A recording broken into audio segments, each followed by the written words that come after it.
think there's a lot said out there today, specifically on social media, about males' mental health and what to do, and specifically what not to do. Don't drink, stretch in the morning, make sure you're doing exercise 3 times a week, do yoga in the morning. How relatable is that to the average man like us today? Where's my help, where's my support? And that's what we're trying to create, some sort of middle ground to be able to sort of lower those suicide statistics.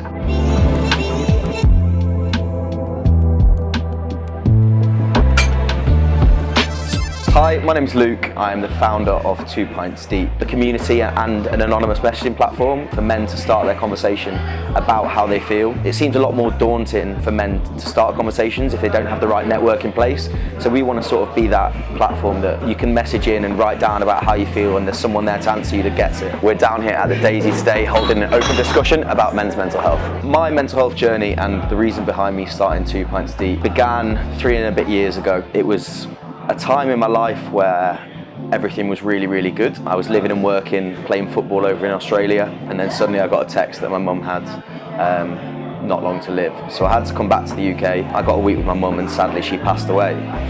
I'd never really considered or gone through any mental health issues before that I knew of. Coming back from a time in my life that was really, really good, a lot of highs, into living in a house on my own with my grieving dad was a big shock to the system, and I thought that I had to be all right for my dad basically, and I went through a lot of sad times, depression. I went through a lot of anxiety. Didn't want to go out and see friends because I didn't want them to ask about my mum or how I felt. After a few months I started opening up a little bit to my mates, and that usually happened after I'd had a couple of pints when I was 2 pints deep. Whee! So that's where the idea and the concept came from, and I thought, God, it's taken me to feel a little bit more confident after a couple of pints to actually tell my mates how I feel. Fast forward a couple of years, come at the start of 2022, we decided to launch on February 1st just with a post explaining the concept of 2 Pints Deep as a mental health community specifically for men, in order to attack the suicide statistics in the UK. So the first post alone got 23,000 likes, and after 7 days we'd reached 7,000 followers just off people sharing the story alone. It gave us a lot of encouragement that we were doing something that a lot of people believed in and found quite relatable and real. Our 3 pillars that we try and work around: opportunity, vulnerability and accessibility. So we want to create more opportunities for men to be able to speak about how they feel. That's where our Be a Manc campaign comes in, that we launched back in summer, and it's just created an opportunity for men to speak about a topic that they may really not have the right words to bring up or not have the confidence to bring up. Bars in Manchester specifically have been so supportive. This one, 53.2, they were one of the first people to message to say that they wanted the beer mats, and every time that we've come in they've been really supportive of an area to film. But the next step is, right, okay, there's an opportunity to speak, but how do I speak?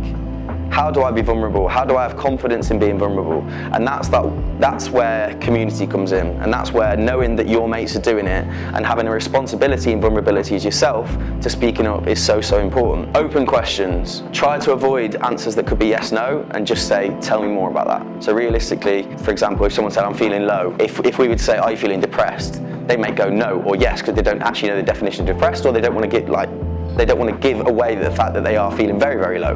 But if you say, tell me more about that, they may go into a little bit more thoughts and feelings. And that's when we can adapt the way that we behave to make sure that they feel supported. And then it's accessibility. Okay, I'm ready to be vulnerable. I feel like I know what I want to say, but where do I go? So we want to be that platform to show you where you can go, what's local to you, that type of thing. We've recently launched our Building Bridges campaign, which is sponsoring motorway and rail bridges around the country, which unfortunately is an area that really needs looking at in terms of male suicide. We have put a poem there called A Cup of Tea, and it's by a local man based in the northwest who did this on his local motorway bridge. Our plans into the new year are really exciting. We're currently registering to be a charity. We're looking into an ambassador program, because the suicide rates in the UK are different all around, in different areas, different communities, and we need to make sure those are addressed in different ways from people within those communities. So that's our real aim for 2023, and yeah, it's exciting. I really appreciate everyone coming down, so thank you.